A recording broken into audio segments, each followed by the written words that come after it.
Good day, Saints. This is your rector, the Reverend Tom Stramick Jr., and I'm coming to you from what should be a very familiar spot, which is behind the altar of our beloved sanctuary, beloved church.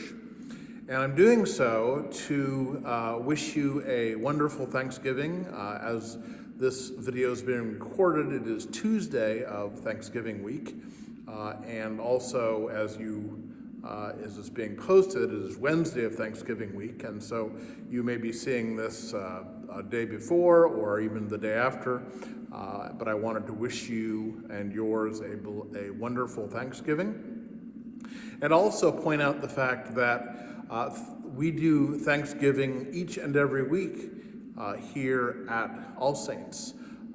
The annual Thanksgiving tradition is to gather around a table with food and sometimes with wine, and to gather around with all of our friends and our family, and to give thanks for the blessings that God has given us. And of course, Thanksgiving stems from a harvest festival where all of the harvest is gathered in and we give thanks for the bounty of the earth. But of course, each and every Sunday, we do what we call the Great Thanksgiving, which is we give thanks for God's blessings in our lives. We give thanks for the salvation of God, which is through Jesus Christ. We bring the offerings and oblations of our life and labor, all of our money, to God, and we lift it up and dedicate that money to God. And we do so because God has called us to be thankful and to thank God for all that we have been given and all that God has done for us. And so each and every Sunday, we gather for Thanksgiving.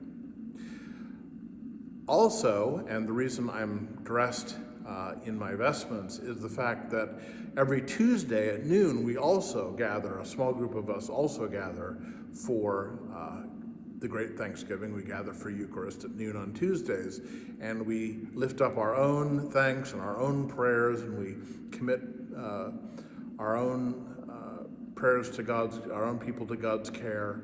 And we do so because we believe that it helps us in our own spiritual pilgrimage to come together and to receive the bread and wine and the body and blood of Christ in the Eucharist. This coming Sunday, we will be again doing the Great Thanksgiving, but we will also be hearing about the sheep and the goats, the great passage that we all know that Jesus talks about, whatever you do to the least of these, you have done to me, and whatever you don't do to the least of these, you have not done to me. And we often think of that as a sort of guilt trip call to do more and to be more and to double down on our own service to God and service to others.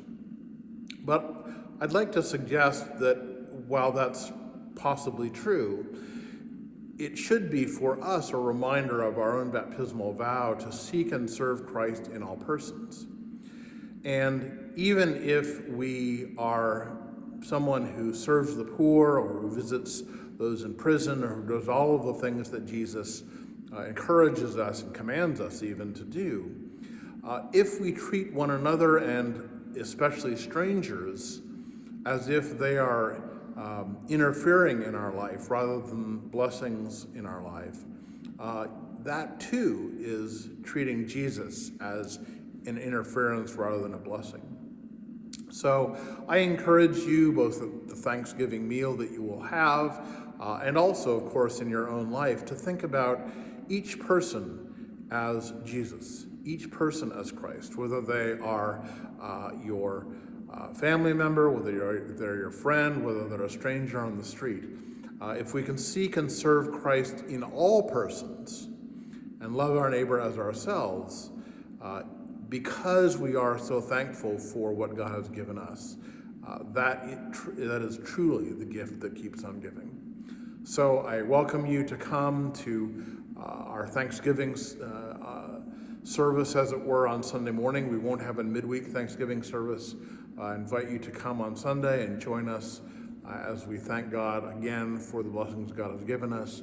And I especially invite you to thank God by serving and loving your neighbor as God loved us. God bless.